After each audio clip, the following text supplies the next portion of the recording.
Welcome back to Dagryffyn Hobby. My name's Dave, and today we're going to take a little bit of a closer look at my layout.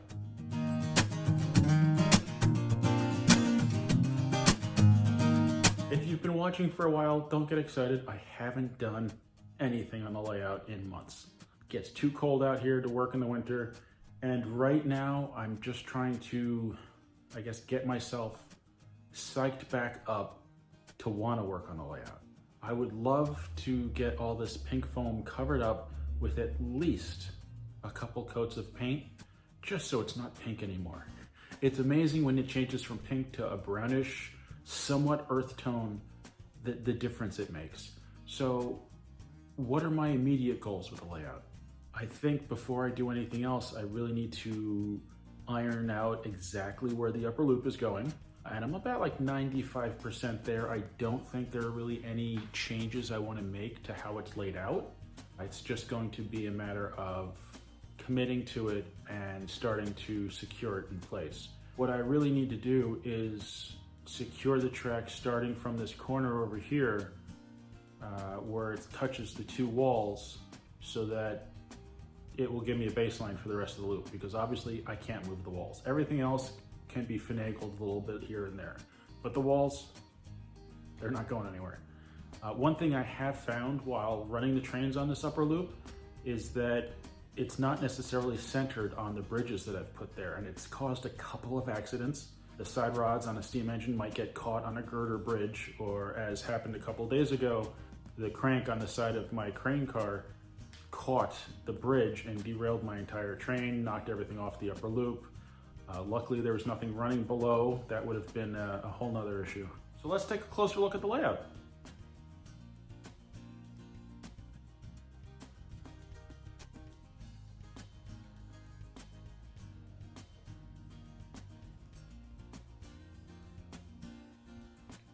So this is the corner where I'm going to have to really start securing down the upper loop.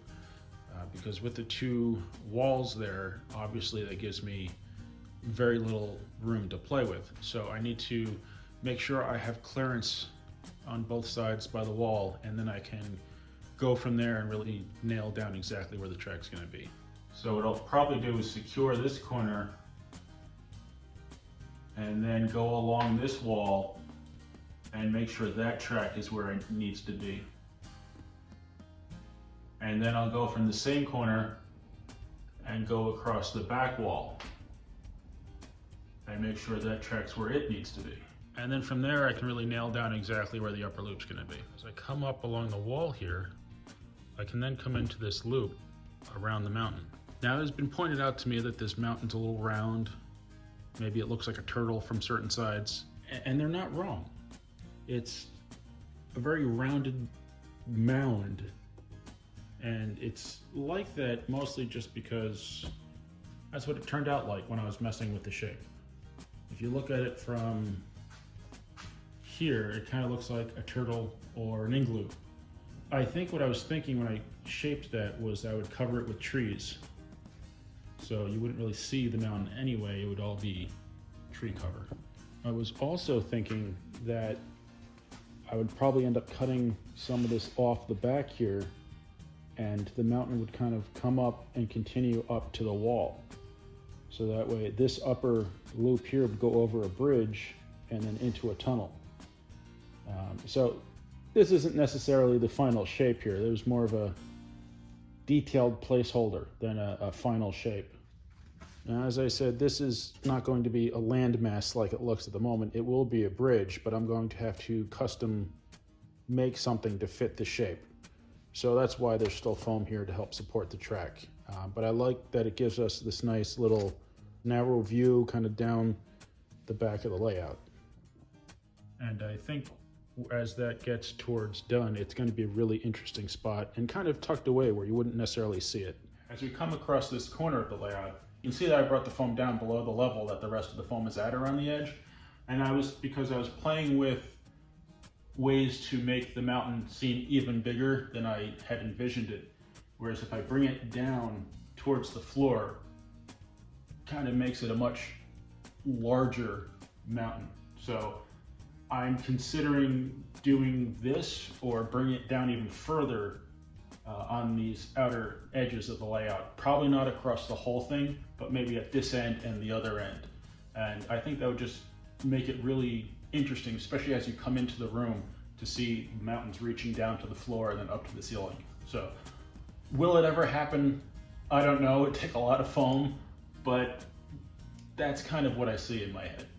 So that would mean as you come into the room, you see the layout, and to your left would be a mountain reaching down to the floor and possibly up to the top of that door. And then over on this side, the same thing, down to the floor, and then I'd love it to reach almost up to the ceiling on that side. I am thinking that the tunnel portal for the lower loops needs to be turned into just one larger portal, like a double track portal, because no matter what I do, the middle support tends to be in the way, and I'd rather eliminate that and just not have issues down the line. Now, one of the things I'm able to do because of the foam is spots like this right here. If I wanted to, I can cut this foam out to have a flat surface and then build the foam up and go into the mountain. The picture I have in my head has lots of little short tunnels. So like a rock outcropping over here and the train just goes in and out real quick. And I think that just, anything to break up the view of the main loop, because it's pretty much constant from one side to the other. You can see the trains, which is great because I like watching them, but it also makes it a little more interesting when they pop in and out of scenery. I don't have to make the mountain go up to the upper level. I can just, kind of make a mound or trees or tall trees. I'm sure I'm going to want to put buildings somewhere, but really I can't picture where any are going to fit. Over here with my bridges, the arch under bridge, I still really, really like that. I'm glad I found it. It's still going to take more carving under the bridge to really shape it.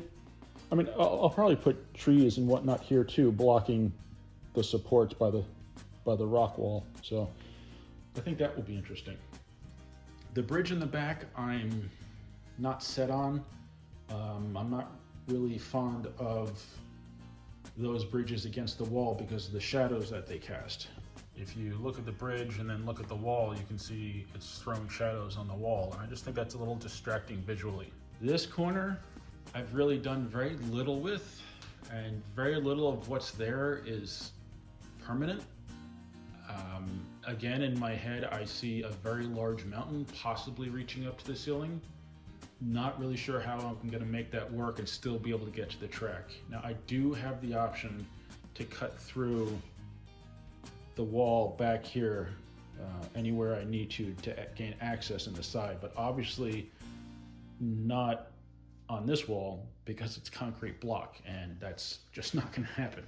But if I need to come through the wood from the other side, I can certainly do that. I don't want to have to, but it just might be easier than climbing over everything or making things movable to get to it. So that's going to take some fiddling and work to kind of figure out. Now we have this whole middle section.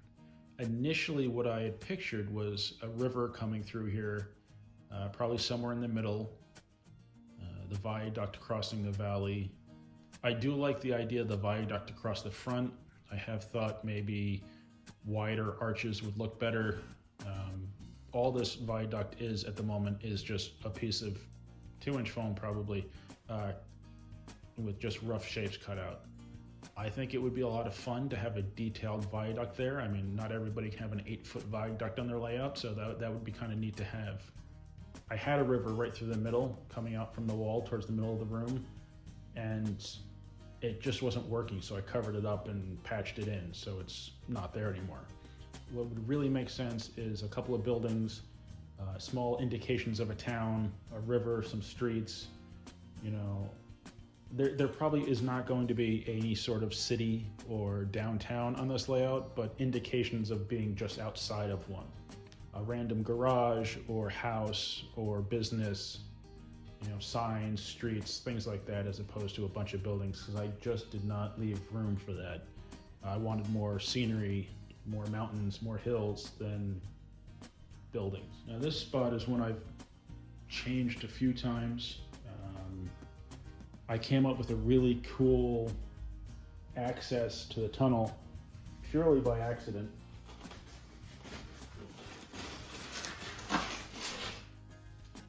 The front just pulls out, and then you have perfect access to the track inside. I wish I would have designed all the tunnels like that on purpose, but I didn't, but at least this one works like that.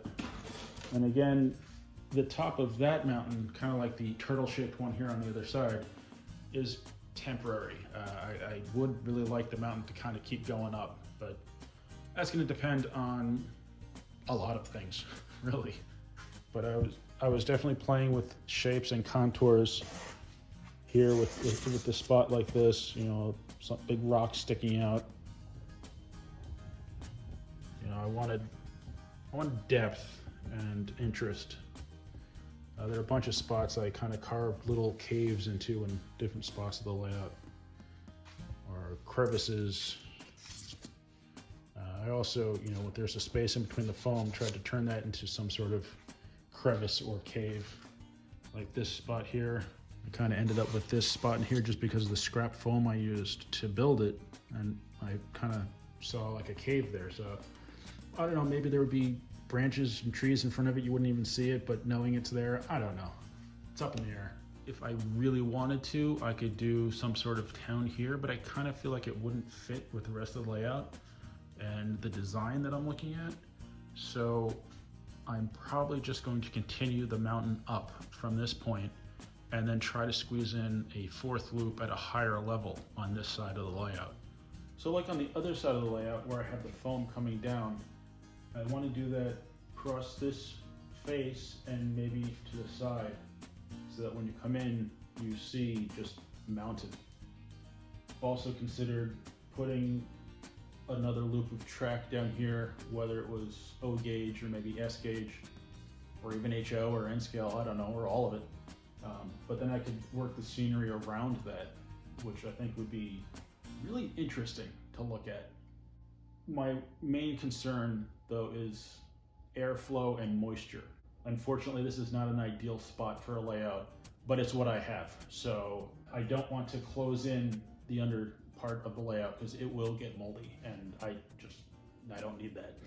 A lot of it's just going to come down to the foam pieces I have at the time that I feel like working on it. I've considered just putting a big 2-inch sheet of foam just from the table all the way to the floor, but as you can see, it hasn't happened yet. Now, I designed the layout with this as a peninsula so that I could get to all of it and have it be wider than 3 feet, because I decided that 3 feet was about as far as I could reach comfortably to rescue any trains or to work on the layout. And so far, the only spot that's really tough to get to, again, is that corner all the way back there. Because while it's not much more than 3 feet, it's just as soon as, you know, I started building up the landscape, it just became very hard to get to the track back there. But everything else I can get to either by reaching over or around. Now, this was not necessarily done in order to have easy access, because it doesn't really work very well, but it gives me some access to inside the tunnel. And if I do it right, you can put it back on and it won't really be obvious. This whole side back here was a different story. I'm not too overly concerned with how it looks being so flat, because honestly, I don't think I'll ever come back here and critically examine this particular spot. It's more of just giving me access to what's inside. And the surface comes off and then I can get in there. Of course, I had put this divider in here so you couldn't see the trains from one track to the other, but it makes it impossible to get to that inner loop, so I think that will probably come out of there. This whole section here I really haven't done much with. As I started to work on the upper loop and get that set and have this bridge here, I have started adding some structure in here to act as kind of like a rock cut, I guess, as opposed to just like a tunnel. And then I would probably carve it out to make canyon walls or something. I don't know, that's one of those things that's just gonna happen as it happens. It takes us back to this little hidden corner back here. I still may do just this little loop on the first level, put like a mine train on there, a short little switcher and a couple of ore cars or something, just have it zip around. As we go up, the mountain's going to continue up, hopefully nice and high. I'd like to try to get another loop in there, but that's certainly a lot further down the line.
I hope you enjoyed the video. Thank you very much for watching. Please remember to like, comment, subscribe, and I'll see you next time on Dagryffyn Hobby.